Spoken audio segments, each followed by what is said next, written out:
This is the 10-Minute Contrarian Podcast. This is VP. We are a solutions-based podcast diving into the world of contrarian investing and alternative finance. You can find us hosted on the No Nonsense Forex YouTube channel, nononsenseforex.com, and podcast players everywhere. Episode 196 is brought to us by Bybit. I am seeing more trading activity now, even when the market's pretty much dead, as it's been all week, than I have ever seen before on Bybit, before the hack. And what this tells me is that traders understand where the safe place to trade is. And they feel good knowing that their platform can absorb one of the largest heists in human history, which Bybit did. On top of all the great things it already gives you, which you already know about, if you don't know about it, go down to the show notes, click on the Bybit blog. I have it all laid out there for you. And at the bottom of that blog is my affiliate link. If you want on board, click that link and get yourself plugged into this ecosystem. Because on top of the safety that Bybit provides, you also get all the airdrops, promotions, free giveaways, everything. But this is only available for active traders. So get yourself signed up today, because with Bybit, membership has its rewards. It is the 10-Minute Contrarian Podcast. And one quick note, I know I've been talking to you guys on the podcast about where I am parking my cash, waiting for opportunities in the market, and getting paid while I wait, which is awesome. Now, I was in ticker symbol JAAA, but for the first time in a very long time, the price action there has gotten a bit squirrely. If you want to go chart it yourself, and you go to the daily chart and zoom out, you'll see exactly what I'm talking about. And this price action is resulting in a possible bear signal on my monthly chart if things keep up. So everything should be fine, but rather than sit back and see what happens, I am simply taking the safer route and making a very inexpensive move from JAAA to SGOV, and I will happily take a bit less of a yield in exchange for the consistency that SGOV provides. So that has nothing to do with this episode. I just thought I would fill everybody in. Again, I don't do full transparency with all of my positions, just crypto.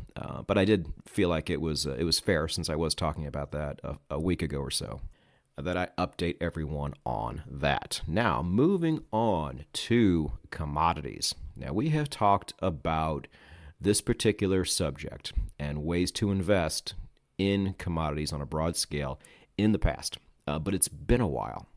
And commodities in general are starting to turn upward as we speak. Now, for the purpose of clarity, when we talk about commodities in the investing world, we're generally talking about a combination of oil, metals, in particular gold, silver, and often copper, and then also agriculture. Now, depending on which investment vehicle you choose, there's going to be more or less of each, and they might add in some other categories too, but it's not super common. So if you feel like, for example, you already have enough precious metals exposure and you don't want a whole lot more, you don't really have to have a whole lot more. You just have to take some of these broad scale commodities ETFs and look under the hood and see what it gives you. There's a couple ways you can do that. You can go straight to the issuer, which is probably the best way. Or if you just want the really quick and easy cheater's way, you go to a place like Yahoo Finance, type it in, and then go to the holdings tab. And then you can at least see the top 10 holdings generally of what this particular ETF will give you. But during the second half of this podcast episode, we're going to talk about a lot of different ways to chart and track the overall commodities market. And then I'm just going to flat out include a bunch of different ETFs that you can go look up right now, but I'm going to do that down in the description instead of sitting there breaking all of them down, because there's so many. I'm going to give you a pretty strong list, and then you can go check them out yourself and see which one is right for you. Now, the majority of these, not all of these, but the majority of these will be on the American market. What you can do, though, if you don't have access to the American market, is take the list I give you and enter them into an AI engine, such as ChatGPT, Gemini, Grok. They're all really good. And say, okay, where can I find ETFs like this on the Australian market or the UK market or the KOSPI, wherever you are. And you should be able to get a really good list to start from. But we need to really first determine if it's time to start diving in head first into commodities. Commodities will generally do well in market downturns, but not always. So this is why you need to do what we do here on the channel and on the podcast. And when it comes to investing, and investing only, you zoom out to the monthly chart and you plug in your little investing algorithm and you see what the market is giving you. There's not a whole lot of things that are giving you bull signals right now, but we need to start lining up things that do well when the market typically doesn't, because we might be getting there. Now let's talk about that for just a couple minutes before we dive into the more commodities heavy portion of this episode. Will we have a recession this year? Now, I would lean towards yes. Now, I know conventional contrarian wisdom says whenever everybody's talking about it and everybody's leaning that way, it's probably wise to go the other way. I get that. And we might end up having some bullish price action across the board here soon. But to me, if I had to lean anywhere, I'm going to say that's probably just going to end up in a retracement and cause a bear flag for a further move down. Because this administration in the United States has all but said it. In not so many words, they have said, we are going down. This needs to happen. And they are correct. This does need to happen. It's needed to happen for a very long time. Now, I know there's a small handful of you out there that if I say anything positive about the Trump administration, that you immediately start screaming and pissing your pants. Don't do that. Everybody knows here that we have needed a recession for a very long time, and the longer we prolong a recession to simply play the short game and keep voters nice and numb and happy so they'll continue to vote for you is very short-sighted and only setting us up for larger failure. But so now we're here. Now, the big question is at this point, if we're going to go down and they're going to drop interest rates, how long is it going to take for us to recover? I heard a very good point brought up on a podcast a few days ago to where this guy said, if we're going to have a real correction, a simple 20% drop and then a 20% rise back to where we are is not a correction. That doesn't correct anything. That's simply cosmetics. That's optics, nothing more. If we really want to correct things, then things need to drop and we need to have a real washout in all of the malinvestment that's been able to pile up over the last 4 to 8 to 12 years. And what does that look like? How long does that take? The administration certainly doesn't want it to take too long and bleed into midterm elections. We've talked about this before. So this will be some really interesting theater. But during this theater, contrarians, we cannot afford to sit on our hands and do nothing, because this is the moment we have been talking about ever since this podcast came into existence. We are better equipped than anyone out there as a group to take advantage of a down market. Now, we've been killing it during a not down market because that's how we do things. We do well in good markets and bad. But we have never really had that prolonged down market. We saw a little bit of a retracement in 2022, but that's not the real moment we've been waiting for this entire time. Despite what your average contrarian is saying now, that, well, everybody's talking about going down, so we're probably going up, I just don't think it's going to matter. If they say it's going to happen and they have the power to make it happen, and it seems like more often than not all the time, but most of the time, if they say something, they go out and do it, and they execute on these things pretty quickly. That they may get what they want, and we don't know exactly what getting what they want looks like or how bad that's got to be. So I implore you, contrarians, now more than ever, take very close inventory of your charts and get ready for signals in things like commodities, which historically have done very well during downturns.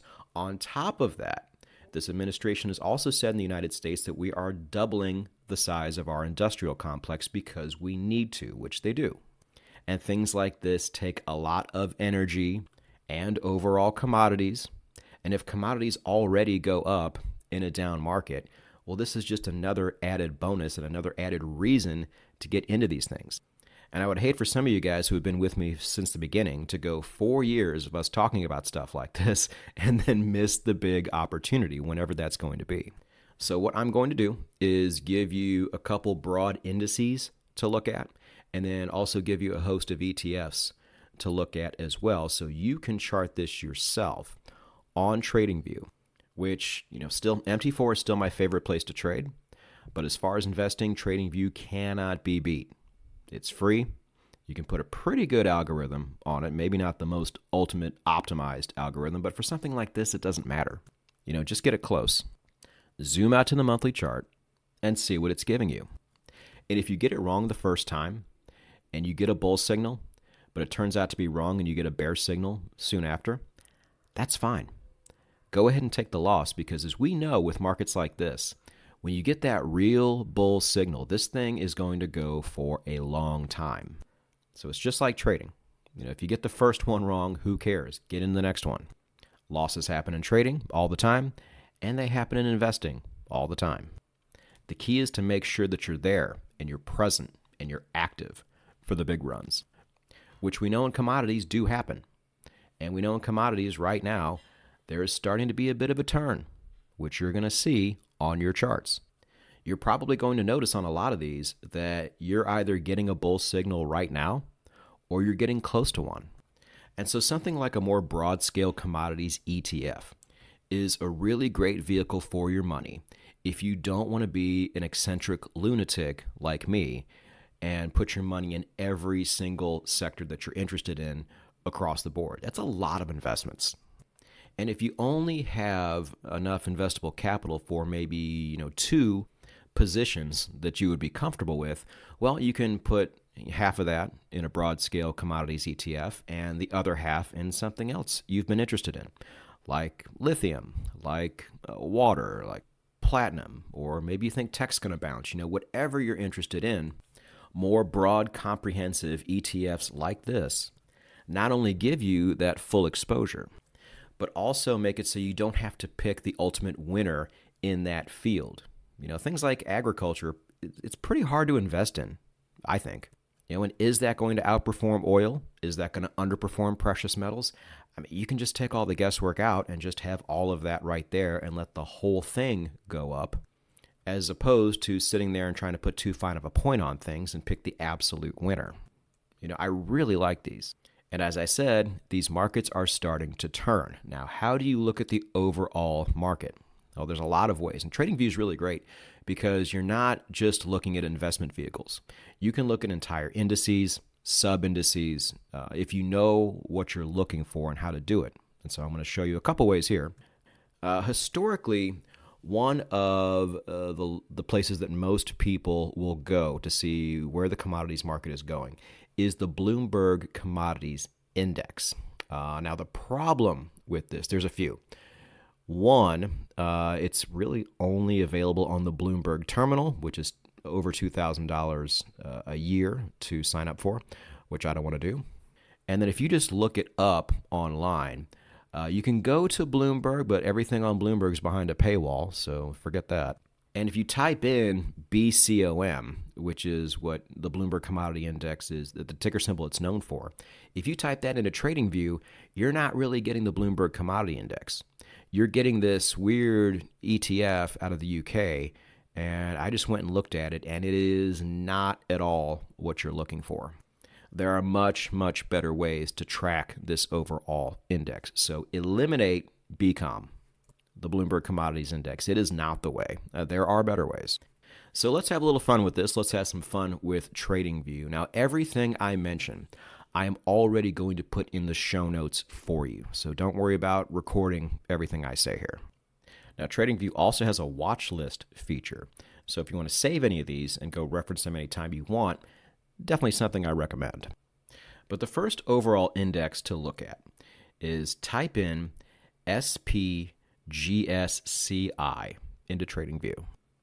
This is the Goldman Sachs Commodity Index, and it's a good one.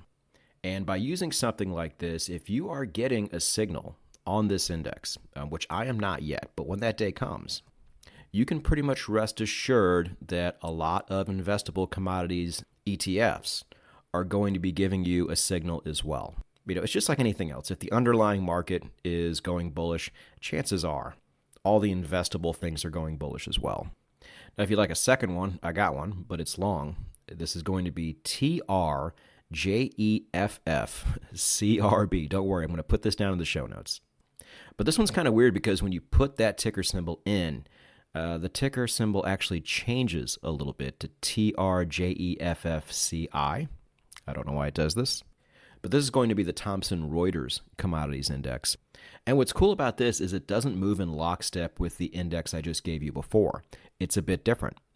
You might even be getting a bull signal on this one, maybe. But a lot of times what you can do is you can use one to confirm the other.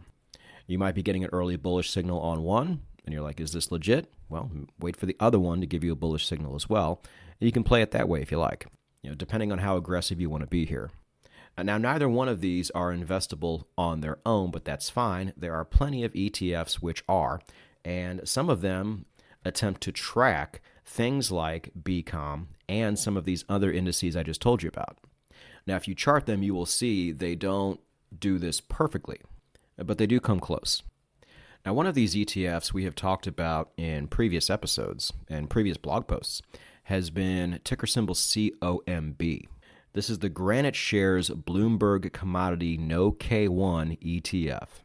And if you were to pull this up on your chart right now, ticker symbol COMB, and put your algorithm in, you may have already gotten a bullish signal here as well. And it might have been months ago.